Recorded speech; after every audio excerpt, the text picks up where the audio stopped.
Hi, everyone. Welcome to the Golden Ratio Podcast. I am Jen, GR Mom, joined as always by GR Dad. Hi. How's it going, GR Dad? Pretty good. Excellent, excellent. The cocktail of the week is the Slava Ukraini. Slava Ukraini, GR Dad.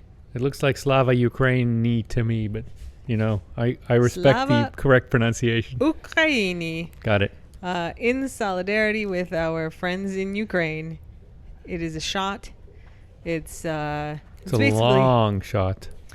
Anything yellow on the bottom, blue curacao on the top. I did pineapple mango juice on the bottom, and then you very, very carefully pour your blue curacao like over a spoon against the side of the glass to layer it on top so you get the Ukraine flag. It's beautiful. It's visually better than it tastes, although it tastes good, but visually it's such a good visual. Yep. But it tastes good, refreshing. And you have to like blue curacao, which I do. Which I just learned, though. It supposedly tastes orange. It 100% tastes like orange. And now my brain is a little bit broken. You can't have blue orange. What did you think it tasted like? Blue. Blue is not a flavor. Well, it was to me. I don't know. Okay. It's like I'm used to gummy bears and Haribo. The colors do not correspond to the flavor. They all taste vaguely the same, but they're different colors. I thought this was kind of the same thing. Well, maybe it is. I mean, it is very sweet. Anyway, the drink, I refer to your Instagram post about it. It is beautiful. Thank you. It is a beautiful representation of the Ukrainian flag that is as good as the original flag. Thank you. And fuck Vladimir Putin. Moving on to dog updates. There's a lot of dog updates, dear Dad. Oh, my goodness. This week, all I have been able to do is read about Ukraine this week and not function. But it's been a lot of stuff that's happened since we last podcast over distance when you were in Maryland. Yeah. So you got home on Saturday. You left Maryland on Saturday. Yeah, that's right. I could have gotten home on Sunday. I'd got home on Sunday morning, I guess. 1:30 a.m. Sunday morning. Technically, yeah. I always advise against the drive the whole thing at once. Yeah, but you did a good job. You were advising me against it and being very sensitive to my levels of tiredness. And 1:30 turns out is right on the border of, is it worth pulling into a hotel and checking in and then sleeping for 4 or 5 hours and then going and then getting in at like noon? Or because that's the thing, you totally were fine until like 10:30 or 11, right? And so then if it's like there's 2.5, 3 hours to go, which is basically right outside the Keys, in Miami. It's totally different going north too, since I was already in the Keys at like 11. Yeah, I was like, man, now the Garmin, the navigation says take a left turn in 109 miles, and then that's our street. That's really hard to say, I'm going to check into some motel in Key Largo or something. So that if I'd been going north, I might have like stayed in Richmond or a little south of Richmond. It's possible I would have had an easier time bailing. But I really, in hindsight, I'm glad I did it, even though it kind of still wrecked me on Sunday. I'm not 23 anymore.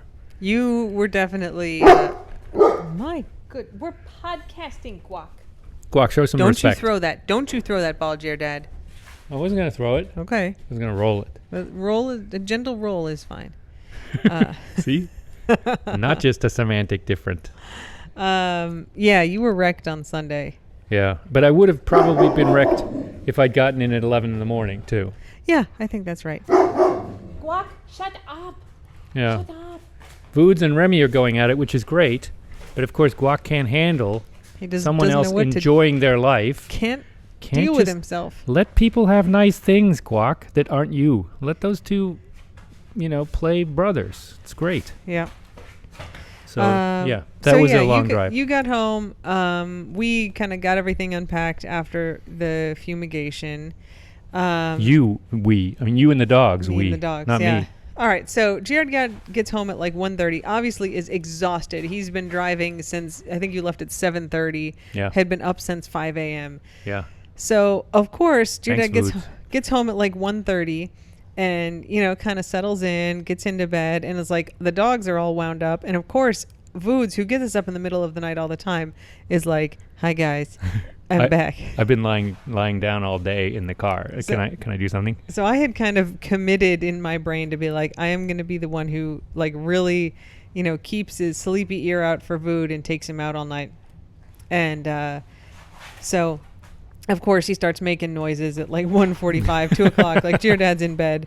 And I was like, all right, like taking him out. So I take him out. Oh, I'm so tired. I took him out a couple times. Because he's just kind of restless and agitated. And some of it he does need to go out. Yeah, right? do some business. Some of it he just wants to go out. And so at one point I'm down there. And, of course, it's dark because it's the middle of the night. And Vood takes a long time to, like, find his spot where he's going to do any business. Sometimes he just lays down. He's so inefficient. So I'm, like, waiting. And I'm going to go check on him. He's, like, laying in the grass, but in a slightly different place than he normally lays. So I walk over to him, and he's chewing on something. So that's never good. Uh-oh. And what he's chewing on is the one thing that I brought outside to prevent it dying in the fumigation that I forgot to bring back in, which is, for Christmas, my parents gave Ingo this little kit for growing herbs for cocktails. So it was that was adorable. It's an egg carton, right? Yeah. Like a brown cardboard egg fully carton. Organic, recyclable, compostable. Yeah. Yeah, and so it comes with like you put dirt in each of the little egg carton spaces, and then there's like different kinds of seeds. There's like like popsicle sticks. Oh yeah, but there's mint and there's lemongrass. Basil, lemongrass. Yeah, so all this different stuff. And so the idea is basically you've got like 2 egg divots for each different kind of herb. It's super cute. You sprout them in the little thing, and then you can actually just cut up the egg carton and plant that cardboard, because the cardboard, will eventually break down in the dirt, and you've got your stuff. So dear dad had lovingly cared for these tiny little sprouts. Got to keep them damp, but not too wet. And I had lovingly cared for them while you were gone. Yeah.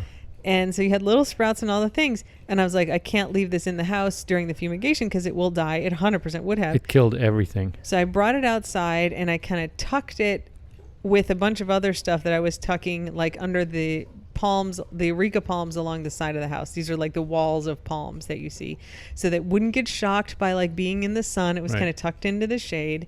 And when I was bringing all the other plants in, I just forgot to grab that. Well, Vood's found it at like 2 a.m. and was eating it. So I pulled, like he couldn't even breathe. He was like, because he had cardboard in his throat. So I'm and dirt too. Reaching into his throat, pulling out the cardboard, but the dirt was all gone. He ate a lot of the dirt. Some of it may have fallen out, but he ate a lot of the dirt. I think both is true. Yeah, he was not just differentiating between cardboard and dirt flavored cardboard and cardboard flavored dirt. He was just trying to hork an entire cardboard egg carton. And I think he probably had it in his mouth like a shark, he was just trying to shark it. What a jerk. Anyway, that was a very short night. That wasn't his highlight though. What was his highlight? 2 days later when I came back from running and made the mistake. Just another item on my list. Yeah, go ahead. We were on Vood's, right? What the heck? Yeah. I had left. I took a shower and I'd left my wet running socks because I sweat so much, just on top of the shoes outside the shower. And when I come out of the shower, I get dressed and then I notice that one of the running socks is not there. And I was like, did I throw it in the hamper with the rest of my running clothes? It's missing. Yep. And it's missing for a day. And I'm like, well, I'll just. We knew what happened to it. I suspect it was Vood's. Yeah, but there were no shreds left. Vood's was not chewing. No. He was just guilty based on his record. I mean, we have to keep the bathroom door closed at all times, and you had left it open. I showered, right? I mean, I should have, but I really didn't think about it. Yeah. You don't know when Vood sneaks in there when you're showering. He's such a sneaky guy. There have been many times where like, I'm showering, I can leave the door open. Nope. And then Vood comes in and eats the toilet paper off the roll and eats your clothes and whatever. And we'd put the toilet paper roll up this time, I think, so he didn't get that. But he knows how to pull it off the counter now. Clearly. We have to keep that door closed. I know. I'm not arguing with you. I just didn't think about it after the run.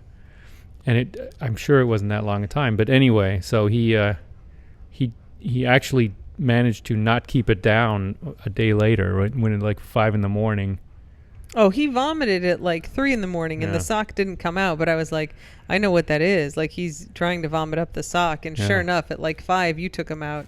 and the sock No, came up. he was here, lying next to the evidence of his miscreantism. Is that true? He was upstairs. Yeah. I mean, he didn't look too guilty either, but he should have been. But it was like I was like, well, there we go. I mean, good news and bad news. Bad news is it's nasty.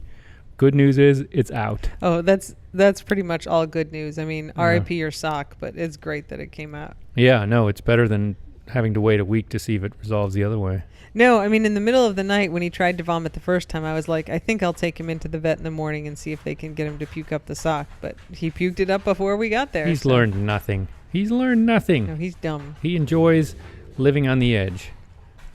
Now he's playing with Remy, which the background noise. is living on the edge to a good cause, for a good cause. What else has Vood's done? I was going to say, staying on the subject of Vood's news. No kidding. When he was up at the neurologist for his 5-day spa week at the beginning of February, they increased one of his medicines, the one medicine that he kind of had room to increase, and it turned him into a real zombie. Like it was not good. Much more delayed, where it was like you'd call him and it would take probably a long 5, 6, 7 seconds before he turned his head. Like it was really weirdly delayed. But he also slept all the time. He was more wobbly, and so I think we've talked about this before, but I've read the research, and dogs who have cluster seizures like Vood's does, they tend to live about 2.5 years once they start having the seizures. And Vood's has been having the seizures for about 3 years. So, he's doing okay. At the same time, his seizures are getting closer together. And it'd be great if Vood's makes it to 10 or 12 or 15, but that is not what the outlook is. And, obviously they increased his medicine to try to keep him from having these big clusters of seizures. If he just had one seizure a month, it would be fine. But he has one cluster of seizures a month, and it requires hospitalization, and it's bad. And it's a thing he can die from. And so we kind of talked this week, because I'm like, every time I give him that extra dose of medicine, I felt like crying, because he could he would not even really eat it. He'd kind of fumble his tongue around to try to swallow it. He was so out of it. He would eat almost dutifully instead of enjoying it as a snack or a treat. Yeah. So sad. And I was like, this is not a quality of life he has. He's alive, but this is not and he's not in pain, but this isn't a good quality of life. And so Giardad and I kind of, talked through it, and it was if we have him on... Remy, shut up. He just wants Foods to play with him. And Foods is like, I'm taking a break, dude. Shut up. I'm lying down. I'm taking a break. Ugh. Remy's taking a break. Nobody cares. Barking is bad podcasting, Remy. Could you shut up, please? Shut up. Remy, the sponsors are running away. They're fleeing. So anyway, we talked through it, and it was look, it's entirely unpredictable what his seizures are going to do. But, if we just kind of are playing the odds, with less medicine, he may have more seizures, and that would mean he's likely to die sooner. Or, we'll have to choose to put him down because we don't want him to actually die from a seizure in front of us. But losing some time with him seems like a worthwhile trade-off for him having more alertness. And, he's very joyful sometimes when we go for walks and stuff. He's capable of being really happy. When he hears the leash or the car keys, he comes running joyfully to the front door. Could you go smack Remy about the face, please? I'll hold your mic. Oh, okay. You can just throw it down on the ground there. Okay. I was sliding the dogs next to each other. Excellent. Good move there, dear Dad. So anyway, I called the neurologist after we had that conversation and kind of explained all of that thinking. And they were like, yeah, as long as you're willing to take the risk that he may have more cluster seizures, it's fine to, cut him back to his previous levels of that medicine, which we did. He's definitely perkier and happier. It was a significant increase, right? We gave him 3 of those pills twice a day, and the increase was 3 of those pills 3 times a day. I mean, it's a hefty 50% increase. Hefty jump. Yeah. Yeah, and that basically took him to the top of the available dosage that he could get for his size. Yeah, and it was you're right though. His legs were buckling, like he didn't. Yeah. He couldn't like walk properly. He'd kind of flop over sometimes. I don't know. It was too much. He was not the same Voods as before. Yeah. Yeah, and look, he'd be better on less medicine now, too. Like, less medicine would be better. But, at least we've got him kind of back to where he was. And, we're kind of willing to accept that, like, well, the seizures are maybe getting closer and we will eventually have to make a decision. But better to have him like this, even if that decision comes sooner. I mean, it's not in our best interest since he's more sneaky with less medicine, and he's more able to snarf things. I disagree. That dude on the increased medicine snarfed a lot of stuff, including your sock, several rolls of toilet paper, many things they pulled out of his mouth. The seeds in your little That's true. The sneakiness will be the last thing to go. Yeah. He'd rather like buckle his legs one more time rather than not get that roll of toilet paper. So anyway, that's Vood's news. Foods. Vink is in the cone. Ugh. So Vink, we talked last week that Guac found her hot spot, or her ear infection that then turned into a hot spot. And we were treating the hot spot. And it was so much better. It was all dry. And, it had a scab on it, whatever. And then she scratched it, and then it got all gross again. And every time we let her out of the cone. Because we feel bad for her in the cone. Like, we cone. mock it a little bit, and it looks funny. But we totally feel bad. We understand the urge to itch and all the things. Yeah, and she doesn't like it. But like today, she kind of flung it off at breakfast, which you will have seen in the snaps. And I was like, it looks pretty well crusted over. She wasn't trying to scratch it all day. And then Ingo took her out at dinner time and she scratched it. It was like bleeding. And so she's back in the cone. It was like a full on, it was scabbing over in a great way. And then she's like, no, I must scratch, which I don't blame her, but it's like tough, She gets even more phlegmatic when she has that cone on because she just gives up on life. Oh, Vink. So anyway, that's why Vink's in the cone. That's Vink. We've had a number of complaints. People really want the story of Remy swimming to Cuba. And it's just not a story. Remy swam away. Dad had to go get him in the kayak. Well, that's it. I mean, there's more story there. You just think it's boring. The story has a beginning, middle, and end. The beginning is... He got in the water and started swimming. No. The story is our new neighbor is really into fishing. We've already talked about this. And hunting, and he likes to... We've talked about this. Put bait or stuff. This is the story. You want the story? Patience. No. I don't want the reiteration. He likes to put stuff on the dock. Remy has a...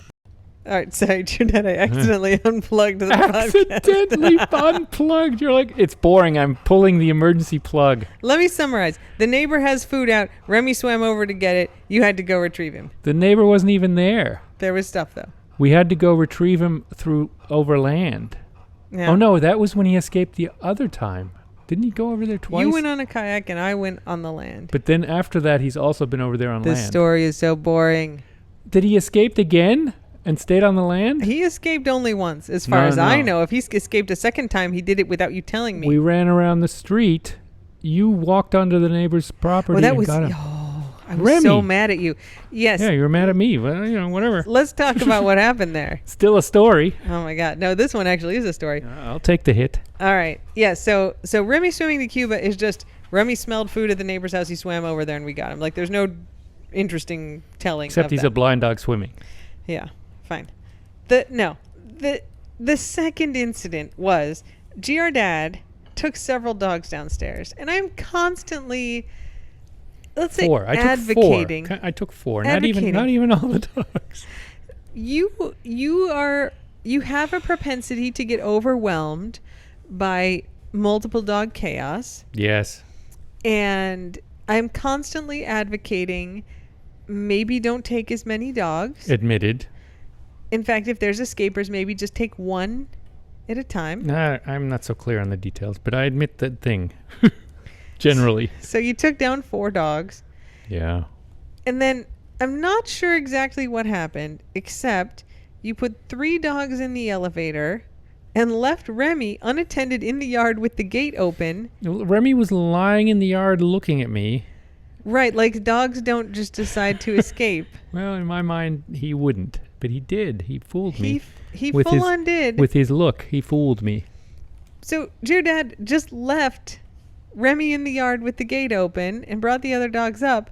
And I see him come up with 3 dogs, and I was like, where the fuck is Remy? And I go out, and Dad's like, goes out running around looking for Remy. I was like, did he escape? Did he escape because you left him unattended in the yard with the gate open?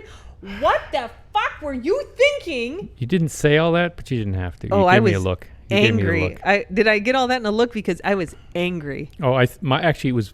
I interpreted it worse when I saw the look. So you actually, there's room there. You could have gotten worse. Yeah.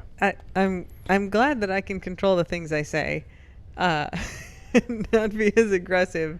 Yeah, I think he was in the neighbor's yard. Yeah, we did have to chase him down and get him out of the neighbor's yard. And I think I was like, why did you think it was okay? And wet. He did swim over there. I think he's probably swam over. He was wet. Yeah. He swam over there. The important part of the story is that you left him unattended in the yard. No, with the gate important part of open. the story is that it's his fault for being an escaper. No. Oh. Well, the sliding doors, whatever. We had a long talk after that escape about how to have our expectations of dog safety both met and avoid problems in the future. Now Remy's on a leash a little bit more than he was before. Also, I'm like, don't you take Remy out with those other dogs. Close that gate. Put him back in here. Don't you come up here don't you leave any dogs in the yard. I made a lot of mistakes. I try to have no mistakes from now on. But there I made all the mistakes. That one was some mistake. It turns out like even closing the gate isn't safe, so you still have to leash. I still have to leash him, but or just have him out and follow him around step by step. Him and Guac really are one at a time dogs. Yeah, and ironically, Guac is a little bit easier to control now. Remy just seeks the sea. He just does what he wants. Yeah. But anyway, I drove him to Miami and back today because he feels like his big brother Voodoo gets all the Miami time. And Remy said, Vood has been telling me about this spa. I got to go. # South Beach Life. I got to go. And also, can we go before the sun rises? Because that's romantic. So Remy had his follow-up appointment with his ophthalmologist. So we've been working on getting his blood sugar controlled. And it looks like it's pretty well controlled. Actually, I got a call this morning while you were driving that his fructosamine, which is like a measure of kind of the 2-week average of his blood sugar, was a little low, which is interesting because his sugars are often look a little high when we take it. So in any case, we had him pretty well controlled, and we want him to get the surgery for his cataracts. And so it's like, okay, it is time to make a follow-up appointment to get him checked out. Pre-surgery is what we thought. We talked about this last week. We're going to do the thing to get him the surgery. And so I called the ophthalmologist. And I was like, guys, it is time. When can you see him? And they're like, how about 8:30 a.m. on Wednesday? And I was like, how about not 8:30 a.m.? Because it's a 3-hour drive. And they're like, far away we are. Every appointment's at 8:30 a.m. And I was like, I'm not the one driving. Fine. That's not true. That's because you said you would bring him. I offered many times to drive. You said you would do it. So I understand. you're yes. But yeah, you had to leave at like 5:30 this morning. Oof. And you were still late. I was a little late because there was accident, and the one drawbridge in the Keys opened at like 6:30 in the morning. It opened to let through some lame fishing boat. So you guys get up to the ophthalmologist, and they dilate his eyes. They do all sorts of exams, and then they're like, so he has his problem is that he has cataracts from his diabetes, and the surgery that we wanted to get was cataract removal, which is the same in dogs that it is in people. They take the lens out and they put an artificial lens in, and the cataract's on the lens, and so that gives them clear vision. This is what we wanted to do. Mm-hmm. The ophthalmologists are very hesitant to do this surgery and try to talk you out of it. I think it probably has a pretty high complication rate. And so if you get an infection in that eye after the surgery, they basically have to remove the eye. The entire eyeball. Yeah. Which is and traumatic. Then you're blind, which and you were in the first place. No eyeball. And it's traumatic and it's painful and whatever. So they are not enthusiastic about doing this surgery. But I was like, I would like this dog to see again. So, all right, we're going to go up. We're going to get all the checks. And then the process would be, they do all the checks. Okay, everything looks good. We do a bunch of blood work. He goes on a special diet and preemptive antibiotics for like 2 or 3 weeks. And then he has the surgery. And then we have like a 3-month recovery process So he gets the surgery. He has to go up to the vet, like the next day and then 3 days and then like every week for a couple months. Big recovery process. Today's the first day down that path. So Jared gets up to the vet. They do all the exams and they're like, the cataract is liquefying and resorbing. And so it's basically just dissolving, and he can already see a little bit out of one of his eyes, and the other one's probably going to come along. Resorbing may be a specialized word that they Resorbing invented. is the word. I have done the medical I think research. they made it up, right? It doesn't really exist. Anyway. Yeah, basically the cataract is liquefying and going away miraculously, which is a thing that happens. They're like, mostly this happens in dogs who are 1 to 2 years old, and it happens into like 1 to 2% of the cases. He's 5. He's 6. Oh, he's 6 now. Yeah. So he's like this super rare instance of this happening. All the like scientific literature I could find about it was on dogs with uveitis, which is kind of like a glaucoma where you get high pressure in the eye. He does not have that. He actually has low pressure in his eye. Who knows? But it's going away. It was a weird moment between me and the ophthalmologist because she said that like la-di-da. Oh, it's look at. Compared to the last visit, it's much smaller, and he can see much better. He can see a lot out of that eye now. And I was like, what the heck? What do you mean? Does that mean? And she's like, and then you probably don't need surgery. I said, what do you mean we don't need surgery? This is a big deal. We've been here 3 times now for the surgery, and now you're saying he's just fixing it himself? It's just going to go away. Like some kind of magic.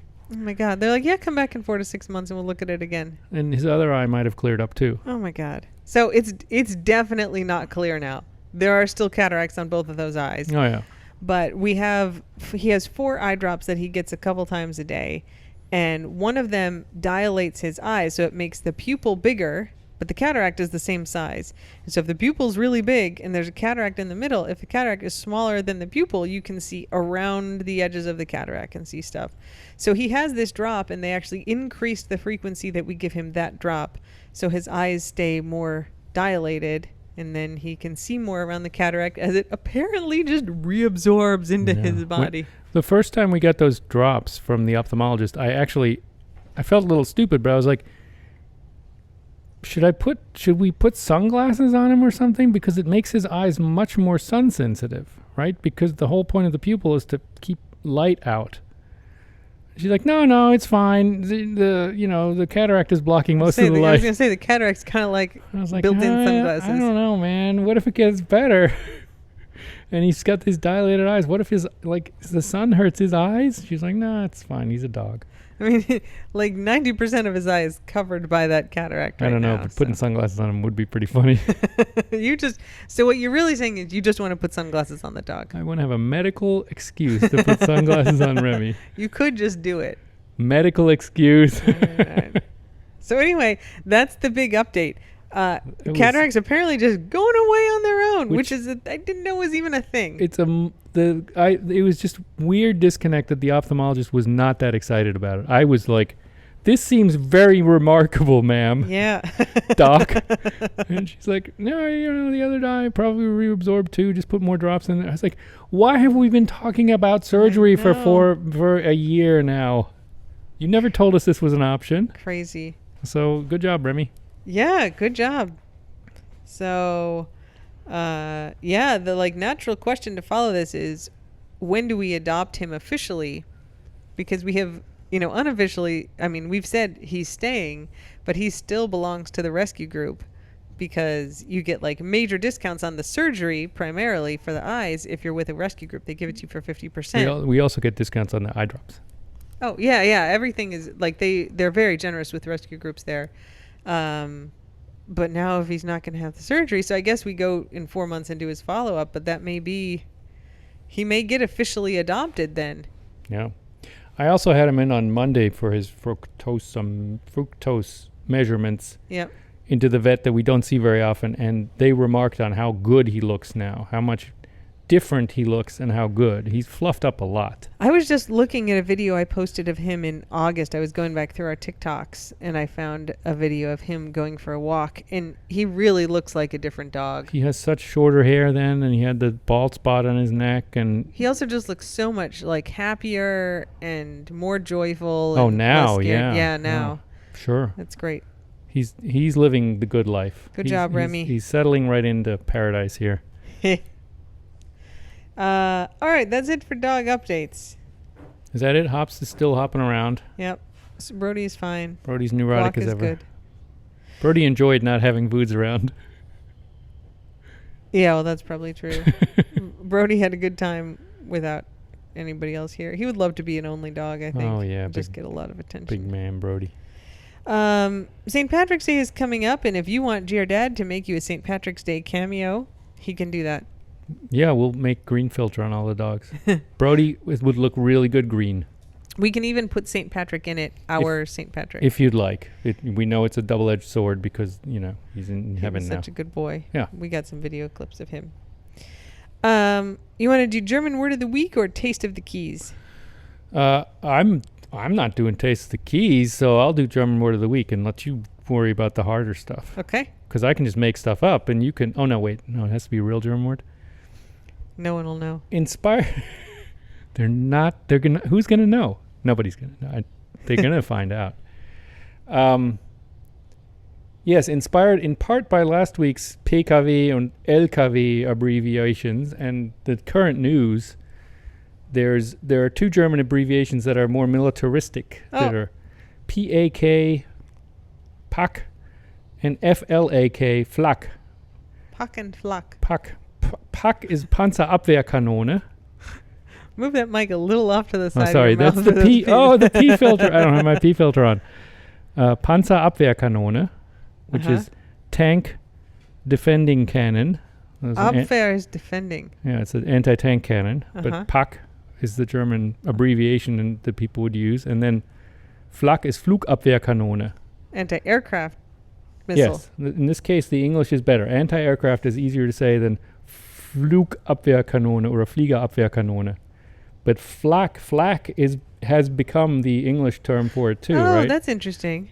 Yeah. It's the German word Flugabwehrkanone. This is the explodey stuff that sits in the air and messes your plane up. Yeah, it has a proximity fuse and explodes, or it explodes at an altitude and yeah. So those are two somewhat militaristic terms. Panzerabwehrkanonen. Panzerabwehrkanone. Panzerabwehrkanonen. Fliegenabwehrkanonen or Flug? I mean... You said both, right? The way we learned it is Flugabwehrkanone, but it could be Fliegerabwehrkanone. Nice. Good ones. Yeah, Flak and Pak. Also, fuck Vladimir Putin. Yeah, that's how I thought about that, yeah. We need more Paks and Flaks in Ukraine. Yep. Well, Germany's going to send him some, so... Yeah. It's all working out.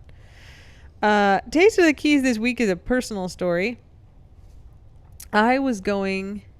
I don't know where you were. Maryland? I think Miami? it may have been that Saturday, the day you were driving back from Maryland. Running? So I went in to get groceries in Key West, and it was like 11 o'clock that I picked up the groceries, and I was like, I'm going to go to this place that we go called The Cafe and get takeout for lunch. They have really good truffle fries. Oh, they have a really good sandwich called a Sprout Head. If anyone is near vegetarian or at all like into organic food, this is the place to go. It's like a vegetarian, very hippie kind of restaurant. They do have a few things that are not vegetarian. Correct. It's all everything is delicious. They have it's homemade. So good. What did they get? Lemonades? No, homemade ciders. What are they called? Like fresh squeezed Seltzers. juices. Yeah. Yeah. Kombucha, beers, great beers. Yeah, it's great. The food is amazing. And they have truffle fries that are truly outstanding. A reason alone to go there. Yes. Yeah. So I was like, all right, I'm gonna treat myself to lunch from the cafe today. So I called ahead, and I ordered my food, and then I went to go pick it up because I don't eat inside. So it's on this one-way street, and so to give you a picture, the street has, if we're going left to right, there's parking, there's the driving lane, there's a bike lane, and then there's more parking. So there's just one lane to drive in. It's actually a pretty narrow street, but there's room to park on either side. And then there's a marked bike lane. It's not separated, but a marked bike lane between the driving lane and the rightmost parking lane. Right. So I drive up to the restaurant, and basically at the end of the street, like towards the intersection, there's a spot kind of at the front of the right lane parking. So I could get kind of the frontmost spot. So the light is red, and I kind of wait for it to change so I can move up. it's a Saturday, so there's a ton of tourists out on bikes. So I check very carefully to make sure there's nobody in the bike lane, because I have to cross the bike lane from the driving lane. It's driving lane, bike lane, parking. So I have to cross the bike lane. There's nobody coming. Fine. So I go across the bike lane and kind of pull forward into the parking lane, and then I'm backing up into the parking spot. I'm in front, so I don't have to parallel park. And as I'm backing up, so I'm in the parking lane, pretty much lined up. My mirror is maybe hanging over into the bike lane, but I'm pretty much lined up. And as I'm backing up into the spot, I see in my rearview mirror, there's somebody coming quite fast in the bike lane, quite close to me. And as I'm doing this, I'll note that as I was trying to pull into the spot, there was this like middle-aged dude standing in the spot I was trying to pull into to park. Like I had to wait for him to like walk his ass out of the way. He was just a pedestrian like wandering in the middle around. of the road, right? Yeah. Which I mean happens all the time, but he was just kind of like a dick about it. Like, I'm just standing here like in the middle of the spot. So I'm like waiting so he finally gets out of the way, walks more towards the middle of the road. I'm backing up and I see somebody coming in the bike lane. And I was so afraid that they were going to run into my rear view mirror that I literally I stopped, foot on the brake, and put both my hands over my head to just. This is like your symbol of I'm not doing anything. Just protect myself. I can't make my car disappear is essentially what you're saying. Is I would like to make my car disappear, but I cannot. There was nothing I could do. I really wasn't in their way. But they were coming fast enough to startle you. I'm like, he's going to hit my mirror. Like something bad's going to happen. He did not hit my mirror, but as he goes past, he yells, "It's a fucking bike lane!" And I was like, God, like I'm not even in the bike lane. And then I noticed middle-aged dude who'd been walking through the middle of the street where I was trying to park has actually walked up to an SUV that's basically parked next to me, but a little bit behind. So they're in the lane that you drive in, but have pulled their SUV into the bike lane. With their tires, not just their mirror. Yes, full with on, their tires. Yeah. They're like, I'm going to pull out of the way. Except you're not out of the way. It's one narrow lane of driving. So the fact that they've pulled 2 feet over to the right does not allow anyone to get past. It's a very narrow street. So they're just parked in the bike lane, basically middle-aged guys getting into the passenger seat. And so when the guy, it turns out on a skateboard, goes past my car and yells, it's a fucking bike lane. I was like, I can't believe he's yelling at me. Sorry, dude. But I will apologize to him. Like I was not trying to cause problems. I have no choice but to go across the bike lane. I didn't cut him off. If my mirror was hanging in there, I didn't really have a choice, but fine. I don't want to cause problems. It was only after the whole incident I'm about to relay that I realized he was yelling at the SUV that middle-aged guy was getting into that had pulled into the bike lane, because they were basically in my blind spot, right on my left side, slightly behind me, blocking the bike lane. Middle-aged guy. So once the skateboarder yells, "It's a fucking bike lane," I think he's yelling at me. He's yelling at the SUV. Middle-aged guy from the SUV with the windows down yells something that I don't understand. But back it wasn't at the friendly. Skateboarder. No, it was not friendly. He was pissed off. And so the skateboarder's and the skateboarder isn't like a kid, right? He's in his 20s. He's going towards the intersection, kind of glaring back at, turns out, dude in the SUV. Now, the light is green, so the skateboarder has the right of way to go straight through the intersection. There's someone on a bike behind the skateboarder. They have the right to go through the intersection and across. It's a green light. So the skateboarder is doing that. He's going forward through the intersection. The SUV, meanwhile, takes off. Now, the SUV is to the left, right? It's driving lane, bike lane, parking lane. So the skateboarder's in the bike lane. He's going through. There's a cyclist behind him going through. The SUV basically kind of floors it in the driving lane and then takes a sharp right, which means across the bike lane and hits the guy on the skateboard. Doesn't just cut him shocking. Off. Fucking hits him with his car. Shocking. I was astonished, right? I'm still sitting there basically with my hands still over my head because all of this is transpiring in a few seconds, right? Skateboard guy yells. Middle-aged dude who's gotten into the SUV yells. Skateboard guy, goes ahead 10 yards. SUV takes off, takes that sharp right in front of the skateboarder who absolutely has the right of way. And basically, the skateboarder bangs into the side of the car, right? That's right. The car cuts off the skateboarder completely. Yeah. And blocks but his like straight. ran over his skateboard, right? Like hit him. And the dude falls down in the middle of the street. He had like a bottle of Gatorade. He fortunately was able to stand up and then threw his bottle of Gatorade with all his might and adrenaline at the back of the SUV that just drove off. Did not stick around. Guilty conscience. Oof. Yeah. Oof. Anyway, the skateboarder seemed to be okay. Like picked up, everyone who saw this happen, and there were a lot of people, were just sort of like, what the fuck? Skateboarder, got himself up, got his skateboard, got out of the road. I think the cyclist behind him was with him. I think he was skateboarding and his pal was biking. And she looked like she was talking to him afterwards. So everybody seemed to come out okay, but it was quite shocking.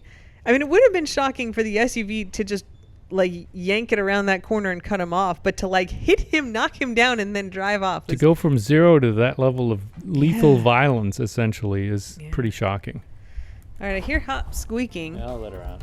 I'm just going to sign off. So thanks everybody for listening. And I can sign off. Until next week, Slava Ukraini. Don't cut anyone off. Don't bite anyone unless they ask you to. Indeed. Bye. Bye.